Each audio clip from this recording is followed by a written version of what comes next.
October 27th, 1825.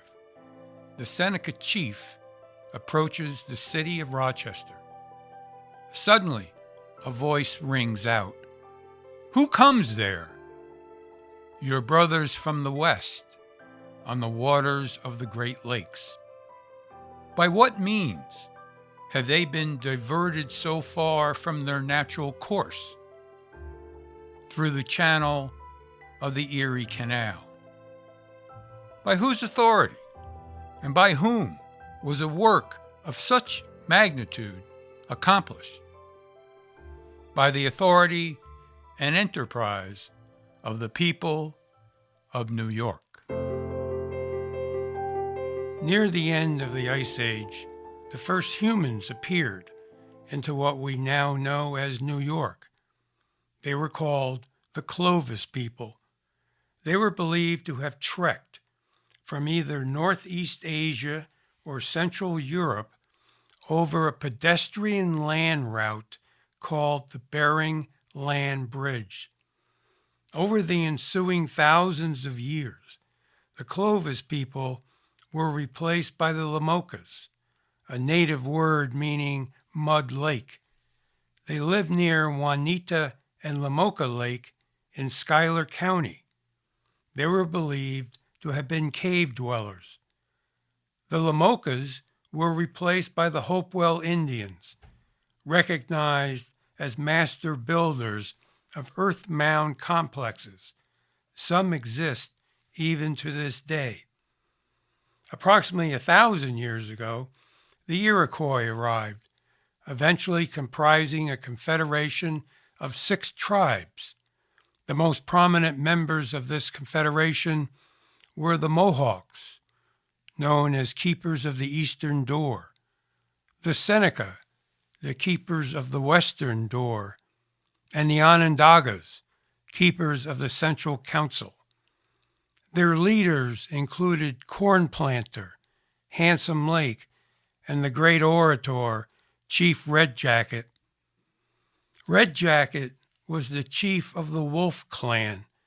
He negotiated on behalf of the Seneca with the new United States after the American Revolutionary War, when the Seneca, as British allies, were forced to cede much of their land at the Treaty of Canandaigua.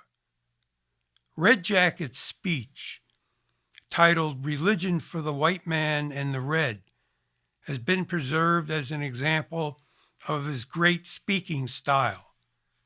In an appearance before Congress in 1803, Chief Red Jacket said the following: "Brothers, listen to my words. There was a time when our forefathers owned this great land. Their seats extended from the rising to the setting sun. The Great Spirit had made it for the use of Indians. He had created the buffalo, the deer, and other animals for food. He made the bear and the beaver, and their skins served us for clothing. He had caused the earth to produce corn for bread. All this he had done for his red children, because he loved them. But an evil day came upon us. Your forefathers crossed the great waters and landed on this island. Their numbers were small. They found friends and not enemies.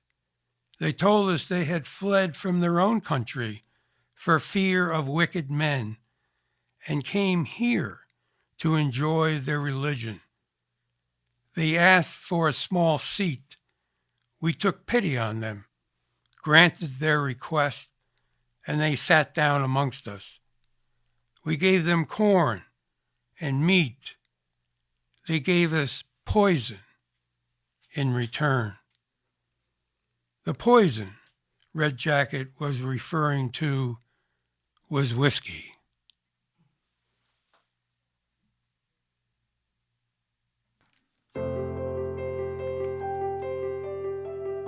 In the 13th century, the great explorers began to arrive in New York.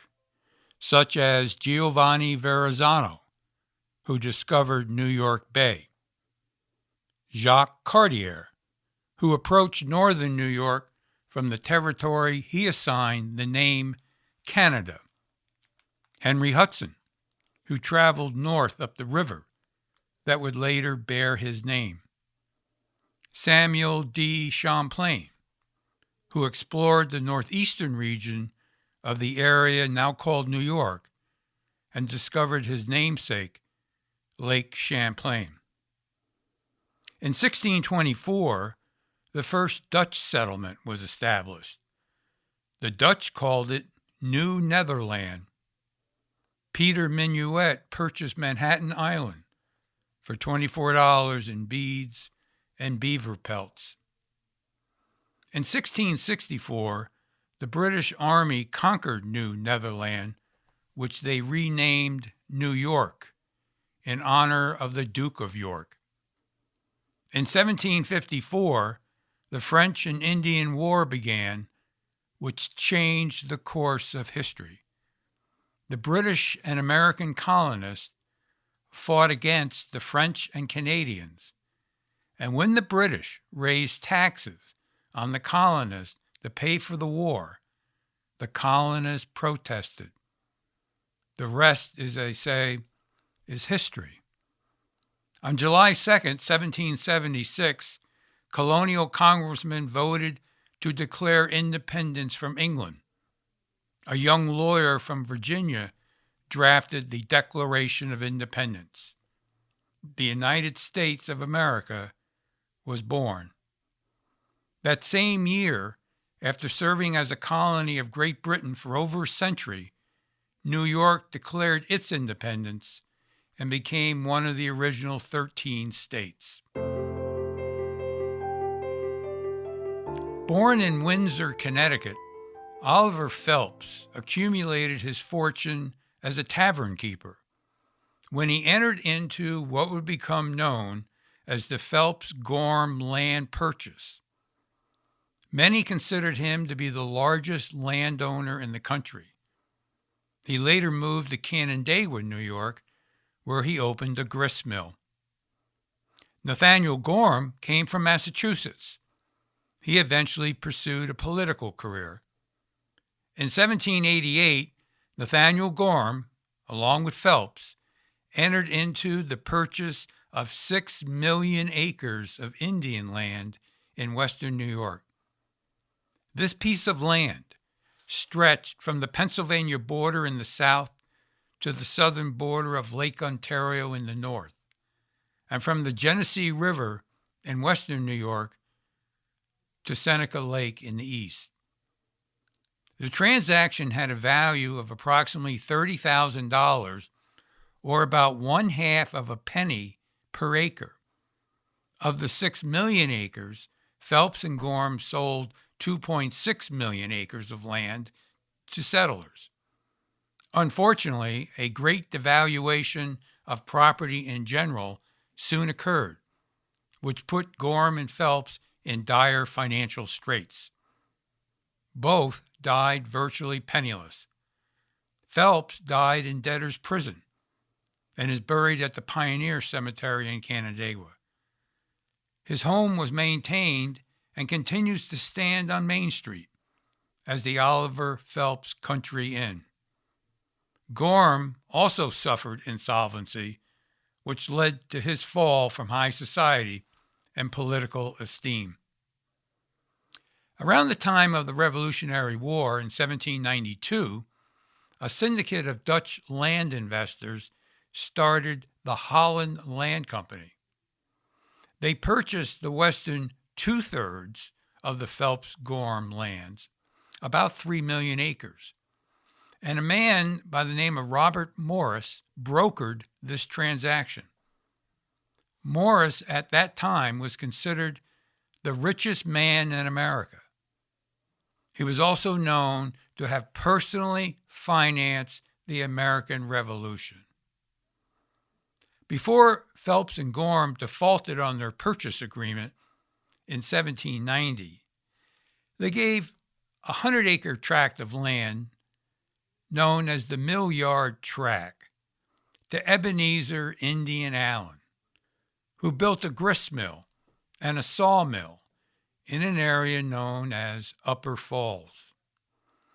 In March of 1792, with no settlers or land speculators interested in the surrounding land, Indian Allen sold this 100-acre tract to an investor association. In 1803, this association sold the 100 acres for $1,750 under a 5-year land contract to Colonel Nathaniel Rochester. Nathaniel Rochester called this acreage Rochesterville. Later, it was renamed Rochester, New York. The territories of eastern and central New York were now united with the territories of the West. The stage was now set for a series of events that would profoundly change not only the infrastructure of New York State, but also the very character of America itself. As early as 1699, a Frenchman by the name of Sebastien Vauban was considered history's first modern civil engineer, and he suggested the benefits of linking Lakes Erie and Ontario via a series of canals and locks. In 1724, Cadwallader Colden, known as the father of the canal system, for proposing a canal between the Hudson River and the Great Lakes. But perhaps the most colorful of the canal founding fathers was Christopher Coles, who in 1808 proposed building a timber canal. This was essentially a structure that would be built above ground. Coles believed this would solve two problems. First, as a means of building the canal itself, but also as a way of utilizing all the wood from the trees, and there were about 1 million of them, that had to be cut down in its path.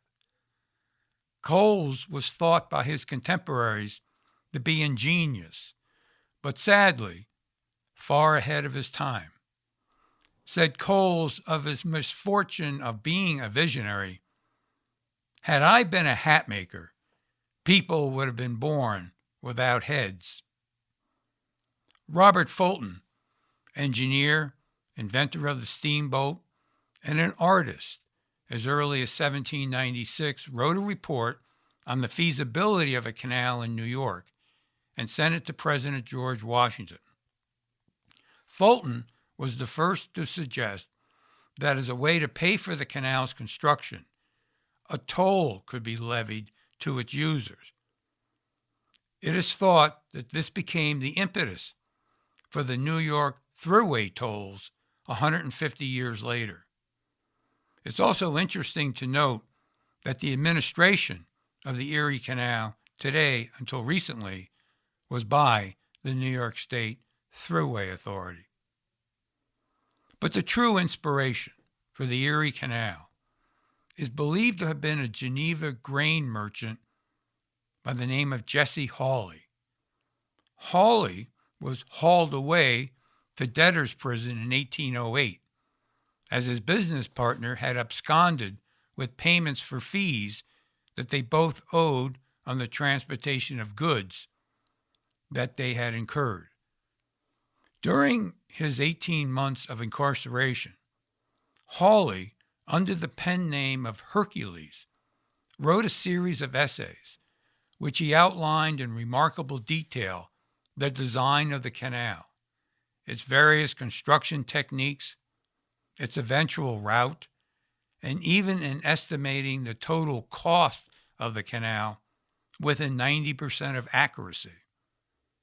All the more remarkable, as his essays were written nearly 20 years before the canal's final construction. Upon reading Hawley's essays, William Kirkpatrick and Joshua Foreman, both members of the House of Representatives from New York, approached President Thomas Jefferson with the idea of the United States funding the project. Jefferson, although agreeing that the project had merit, concluded it might not be accomplished for 100 years. Said Jefferson, "You talk about making a canal of 350 miles through the wilderness? This is nothing short of madness." But over the next 6 years, primarily through the support and leadership of DeWitt Clinton, the then governor of New York, the construction of the Erie Canal would begin. Benjamin Wright assumed the position of chief civil engineer in construction of the canal. He managed thousands of unskilled laborers as they wielded wheelbarrows, hand tools, horses, and mules in the painstaking task of clearing the land. It would take 7 years of backbreaking labor to manually remove buckets of earth in a 363-mile span across the New York wilderness, the longest distance ever attempted in the United States. In 1969, the American Society of Civil Engineers declared Benjamin Wright the father of American civil engineering.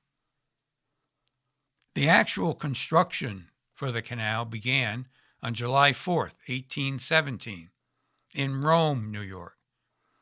Workers dug the middle section of the canal first. The reason for beginning in the middle was to avoid conflicts between those at either end of the canal for insisting that they be next. It was also thought that this would deter canal opposers to interfere with the work in progress. At the time of its completion, the Erie Canal had become the longest artificial waterway in the United States. Its dimensions were 363 miles long, 43 feet wide at the surface, 28 feet wide at the bottom, with a depth of 4 feet. It had 83 locks. The largest boats to pass through the canal averaged in weight at 76 tons. The canal was enlarged twice after its initial construction, once in 1834 to 1862, and again in 1918. The net result of this achievement brought dramatic settlements in and around Western New York. It essentially created the cities of Syracuse, Rochester, and Buffalo. The canal reduced the cost of shipping goods by over 90%. In less than 10 years, the canal's tolls had paid for the entire cost of its construction. It made New York an economic powerhouse, and it would lead to New York's state motto, the Empire State.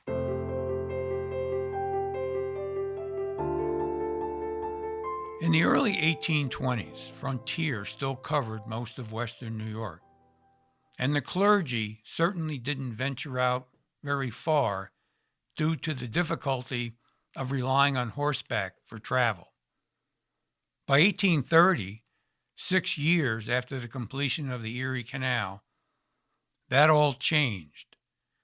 A man by the name of Charles G. Finney, born in Connecticut, arrived in upstate New York, preaching personal salvation to sinners that would lead to the spiritual freedom for thousands, and later the political and social freedom for millions.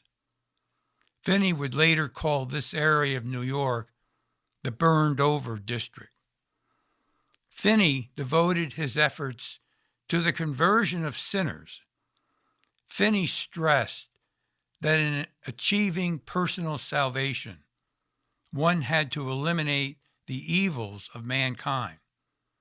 In Finney's estimation, the greatest of these evils was slavery. Finney's revivalism would lay the groundwork for history-changing events, such as the abolitionist movement, the pursuit of the women's rights movement, and the temperance movement. According to Finney, without personal salvation, true freedom was impossible. Noah came before the flood. I have come before the fire. Joseph Smith was born in Sharon, Vermont in 1805. In 1825, the first full year of the Erie Canal's operation, he moved along with his family to Palmyra, New York. At the age of 24, Smith claimed he had discovered a set of golden plates on a hill called Cumorah, located near the family farm. The inscribed messages on the plates became the content of the Book of Mormon. Smith attempted to have the plates transcribed into a book, and this is where the Erie Canal played a surprising and pivotal role. The Erie Canal was monumental in the economic development of Palmyra, New York, and the publication of the Book of Mormon. When Palmyra was designated as a canal stop, the city was given a bright future. During that era, economies boomed that served as canal stops due to their need for businesses like hotels, restaurants, and blacksmiths, which accommodated the travelers and business people.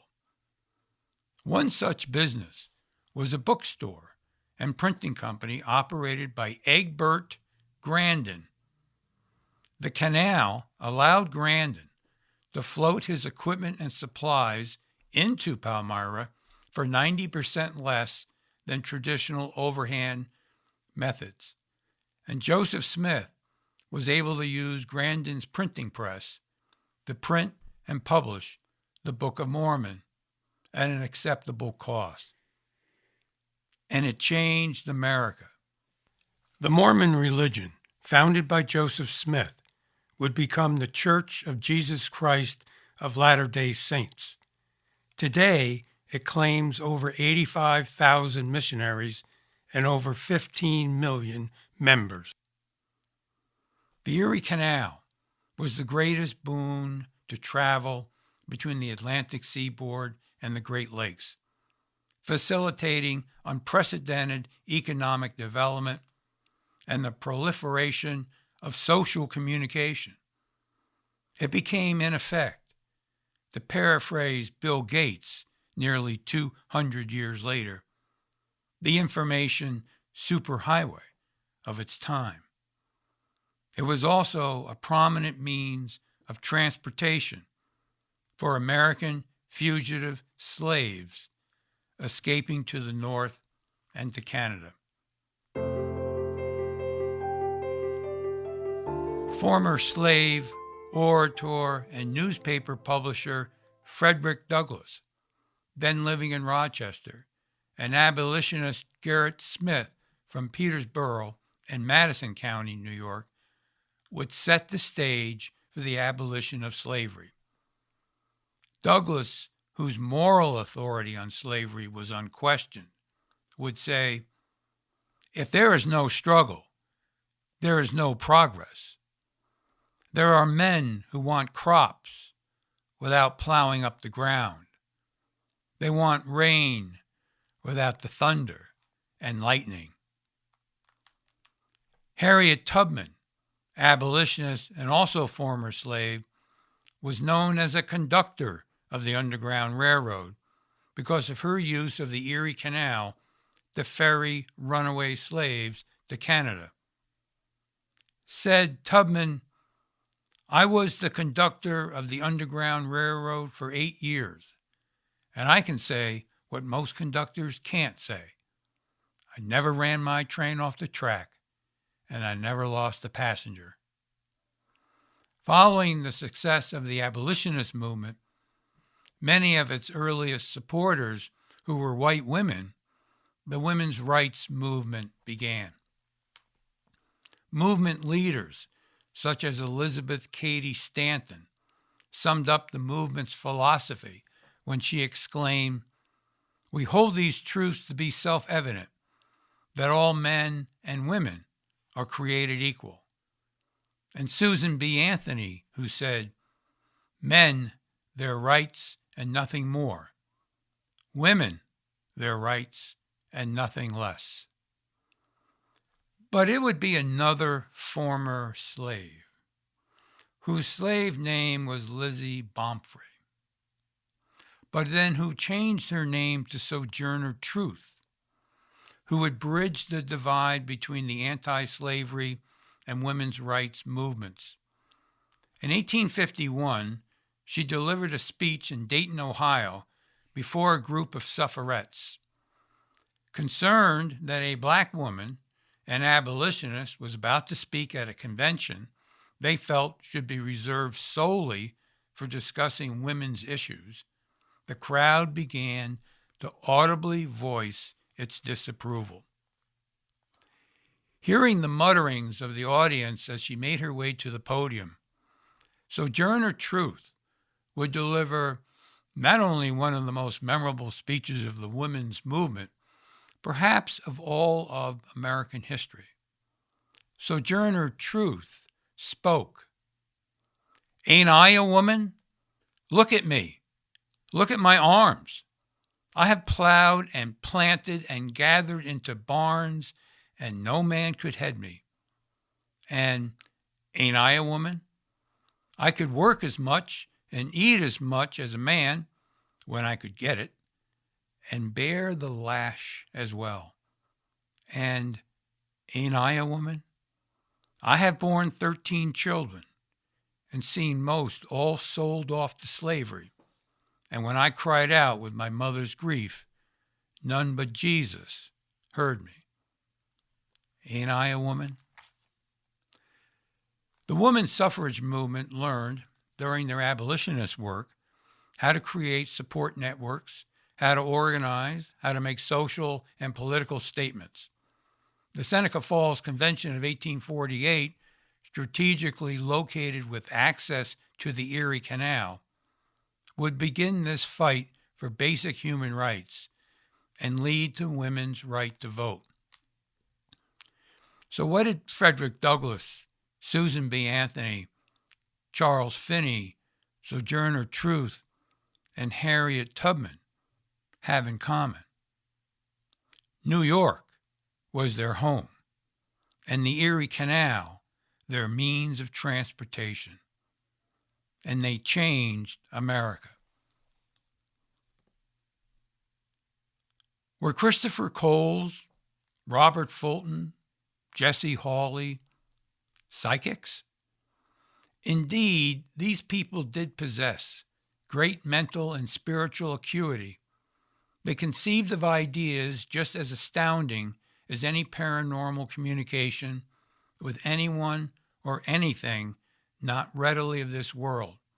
In fact, spiritualists seem to have a much easier time contacting spirits than the forefathers of the Erie Canal did in selling the project to mortal men and bringing it to fruition and its final glorious completion. So here's the takeaway. The Erie Canal delivered people to important places for important reasons. This powerful waterway carried a flotilla of radicals, visionaries, social reformers, and prophets bent on the idea of creating a new society. Because of the Erie Canal, New York State didn't simply eke its way into historic transformation. It exploded into the 19th century in ways that galvanized all aspects of life. It was a time of intense individual focus and enlightened change in the ways in which people communicated. It was as if a bolt of electricity struck Western New York, lighting it up as fertile ground for ideas and lifestyles that had never been expressed or attempted before. It was a time of religious rebirth, ongoing social reform, and making one's life the best it could be in the present, in the future, and even in the great beyond. And it changed America.